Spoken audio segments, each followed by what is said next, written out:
नांदेडच्या मुगाव तांडा गावात दूषित पाण्यामुळे 130 जणांना बाधा झाल्या। दूषित पाण्याचा पुरवठा होत असल्यानं नागरिकांचं आरोग्य बिघडलंय। पाणी पिल्याने नागरिकांना उलट्या मळमळ होत असल्याची माहिती मिळते। आरोग्य पथकाकडून नागरिकांवर उपचार सुरू आहे।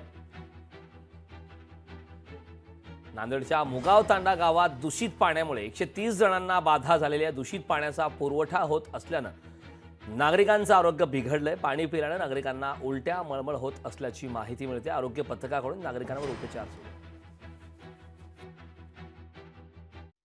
जवळपास 93 पेशंट इथं निदान केलं। त्यापैकी प्राथमिक आरोग्य केंद्र मांजरम येथे जवळपास 42 पेशंटला रेफर केलं। लगेच ॲम्ब्युलन्स बोलून घेतली आणि रेफर केलं।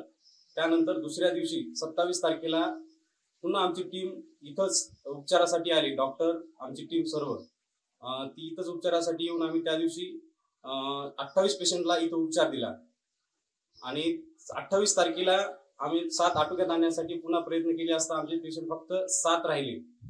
7 पैकी 7 उपचार झाले आणि आज 29 तारखेला आमचे फक्त 2 पेशंट राहिले। लोकशाही मराठी ऐका, पहा, जागरूक रहा।